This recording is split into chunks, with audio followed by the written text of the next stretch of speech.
Hey guys, my name is Alex. I'm software engineer at Casa. And I'm Michael Evans, same thing, software engineer at Casa. Bitcoin Plus Plus is my favorite conference type of all of them, and I'm glad that we get to share something that we know here. So learn how Bitcoin multi-sig works. We'll talk about why you should use multi-sig. We'll go technically like under the hood, and then we'll have a demo so you guys can play around, and we'll pretend we're a Bitcoin business managing our multi-sig treasury. Take it away. Cool. Yeah, at the end will be fun. You guys will set up your own multi-sigs and play around with different keys and stuff. Cool. Yeah, so what we're doing today, so what is multi-sig, why do we use it? A little bit about how it works under the hood and the scripts that are going into it. And then, as Michael mentioned, a little hands-on tutorial workshop at the end. So yeah, what is a multi-sig wallet? I'm sure you guys are pretty familiar with that, but it's essentially a wallet that requires multiple private key signatures in order to send a transaction. So the idea behind this is to introduce redundancy in your operational security. So, you know, if you're storing on one cold wallet or a ledger, Trezor, and you lose it, you're kind of out of luck. So this way, if you say you have a 3 of 5, so you have 5 keys in total and you need 3 minimum for a signature. If you lose a key or even 2 keys, you can still sign, rotate those other keys out and replace them. So you don't lose access to your funds if one key gets compromised, or even 2 in this model.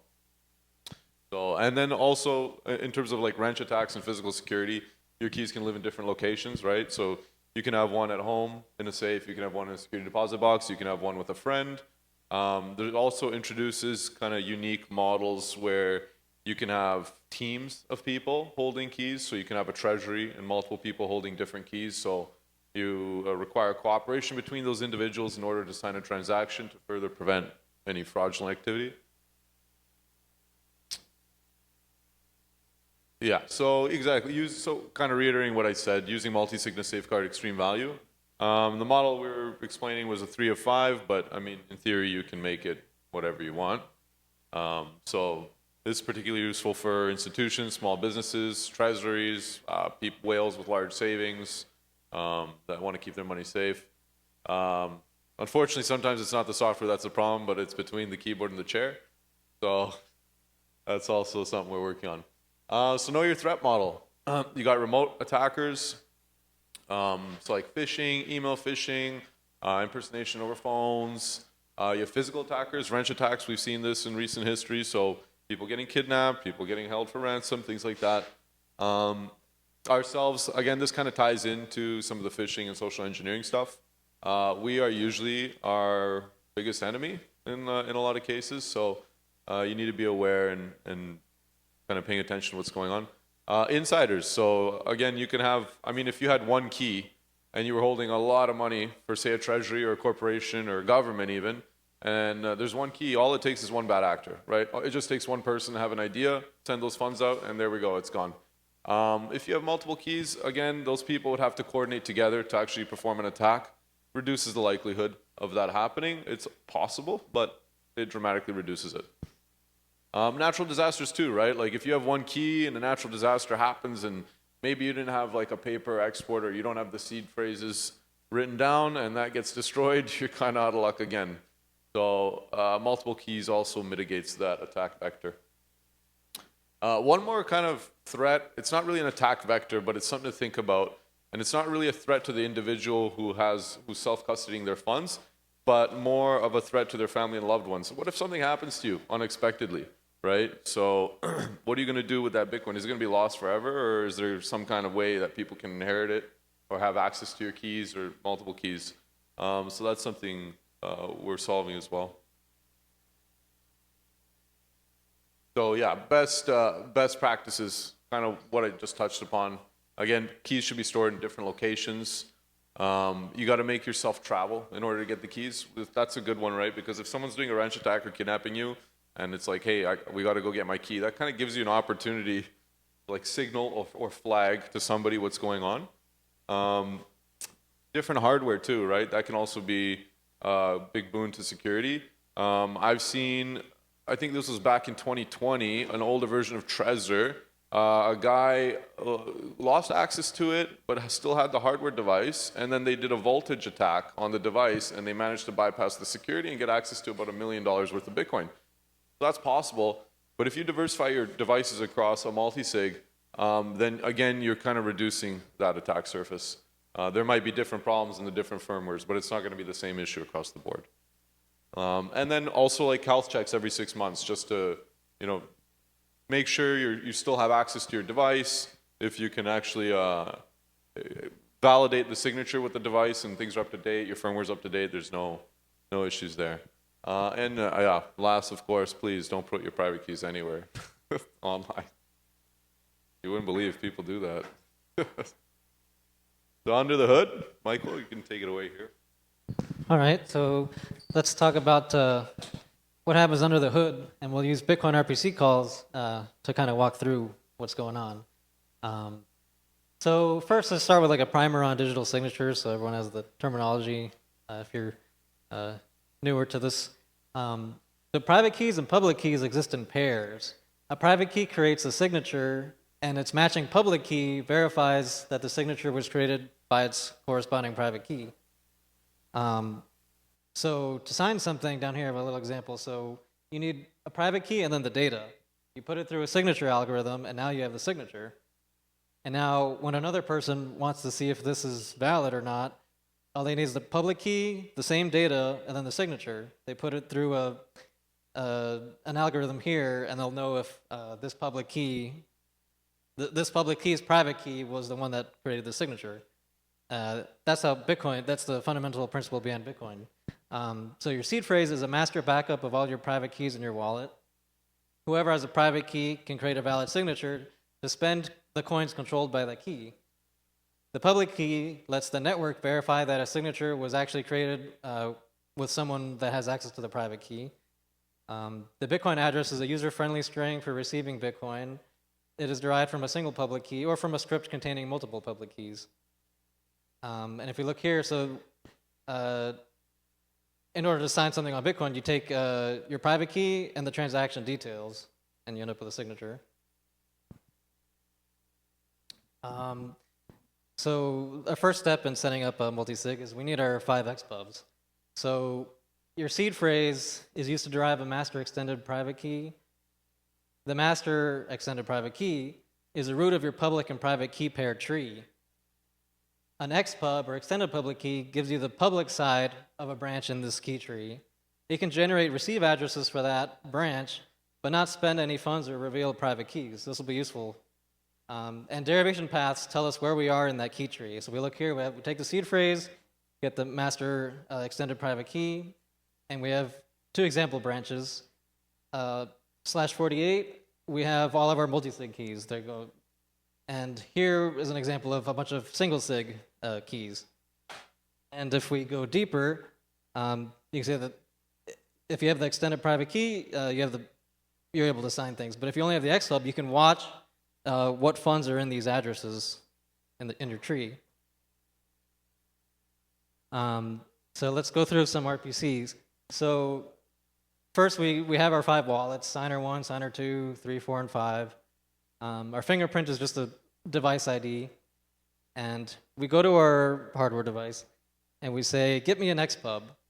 So in this example, HWI, we get the XPub from signer 1 using this derivation path. If we look through, so it starts with the master extended private key. We'll go through our bundle of BIP48 multisig keys. Now for coin type, we're going to use testnet, so we'll put the testnet, put 1 for testnet. And then you have account index 0, so this will be like our first multisig wallet. We could have many, remember, in our batch of BIP48 multisig wallets. And then a hard-coded thing for native SegWit. And down below is the result of running this command. So signer 1, we have the device ID and then the derivation path, and we end up with the XPub. They're called TPub and regtest and YPub, different things, but XPub is the concept. So get all 5 of those. Now, the wallet descriptor. So a wallet descriptor is a recipe for generating addresses and defining how coins sent to those addresses can be spent. It states the script type, the keys, the derivation paths, and for multisig, the spending threshold. So if we read this together, it's all color-coded. So this is a native SegWit, WSH, multi-sig, sorted multi, script requiring 3 signatures, 3 out of the total, from these 5 key expressions. And we'll put xpubs in here instead of single public keys, so our wallet can derive new addresses and avoid address reuse, which is the best practice, especially if a quantum thing happens. Let's see, we use sorted multi. If you have a bunch of friends and you're making a vault, you need to put all the keys in the right order if you use just multi. But if you use sorted multi, you don't have to worry. The issue is if you use multi and you get the ordering wrong, you'll end up with different addresses. And then down here, the second thing, this is a multi-path descriptor. It combines the receive and change paths together using the crocodile bracket, 0 and 1, right here. Back in the day, we had to make 2 different descriptors and import both, and that's just too much. So we have this here, and next we will import. So let's create a watch-only treasury wallet for our treasury. We'll create a blank watch-only wallet with create wallet and these parameters, and we import our descriptors with the import descriptors command. So you'll see, signer 1, signer 2, etc. And now we're able to receive payments to our multi-sig vault. Our new watch-only wallet has everything needed to derive receive and change addresses and spot incoming balances. Every get new address RPC call derives the next public key from each signer's xpub and generates a multi-sig receive address. No signing devices or private keys need to be included involved to generate a new receive address. Whoever has you don't need to gather all your devices if you want. If someone in your vault wants to just receive to the vault. So now the PSBT, it's a partially signed Bitcoin transaction. This is a standard file format for transactions that are not yet fully signed. There are 2 approaches. You can use a round robin thing where like one person takes the PSBT, signs it, hands it to the next one. The next person appends a signature to it, and now you have 2 signatures. Then the next person goes, and you have 3 signatures there. Or you could use a coordinator where one person kind of proposes a transaction, makes the PSBT, gives it to everybody separately, so each PSBT is just going to have 1 signature, and then receive them again and combine them. The coordinator will combine them together. And the next slide is, we'll get to that later. So here's an RPC example of how to do this. So while I create funded PSBT, we have empty brackets, so it auto-selects the UTXOs. The next line, we'll send 2 Bitcoin to this address, this green one, and 0 for no lock time restriction. So we're not going to say like, oh, you can't spend this until 2 months from now or something in block time. And include watch-only coins because we're in a watch wallet. This results in a PSBT, and if we decode it, you can see who you're paying, the change, where the change is going, and how much you're sending. Always verify where you're sending something. Now here's the anatomy of a partially signed Bitcoin transaction. So we'll add one signature to this, to our PSBT, and now we have a PSBT with 1 signature added. Let's decode that. Here's some fields of interest. Here's our outputs. You can see that we're sending 2 Bitcoin to this address. The change goes back to one of our change addresses. Down here we have information that the other signers need in order to sign this transaction. Partial signatures is the list of the signatures added so far. We have the multi-sig rule, and then the derivation paths for all the keys that were used by this multi-sig. So here's a fun fact. So each signature is bound to this exact transaction. So if signer 1 signs this thing, and signer 2 wants to be sneaky and like change the destination to somebody else, signer 1's signature becomes invalid. So you don't have to worry about that.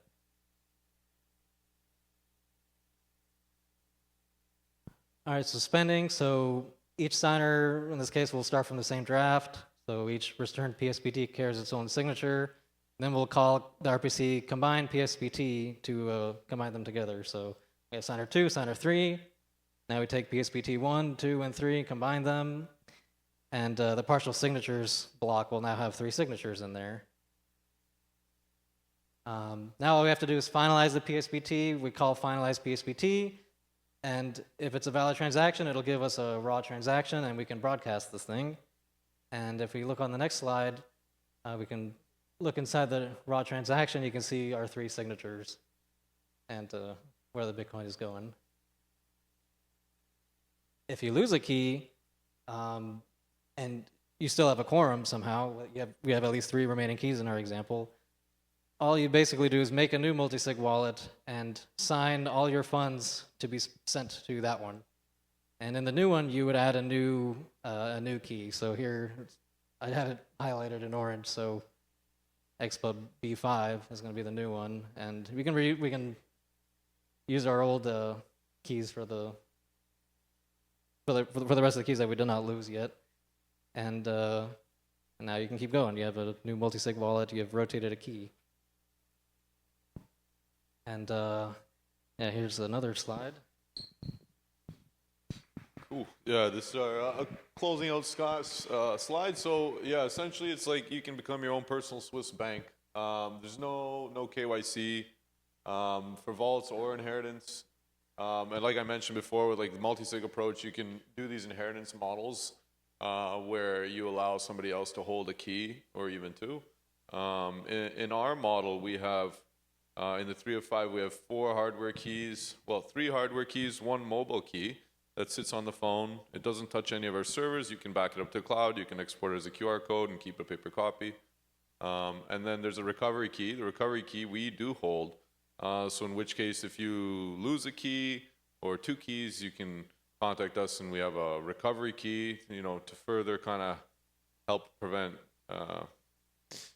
users from losing keys and not having any recourse. And then slowly we have like OTC trades, so buying and selling within the app, white glove customer service, business and enterprise solutions, so which include different things like address whitelisting, so only approved addresses that you can send to. And then also sovereign recovery. So like if anything were to ever happen to say our servers or something, you could take the sovereign recovery instructions and you could just recreate the whole vault on say Sparrow or something like that and recover your funds. Cool. And that's it for our talk.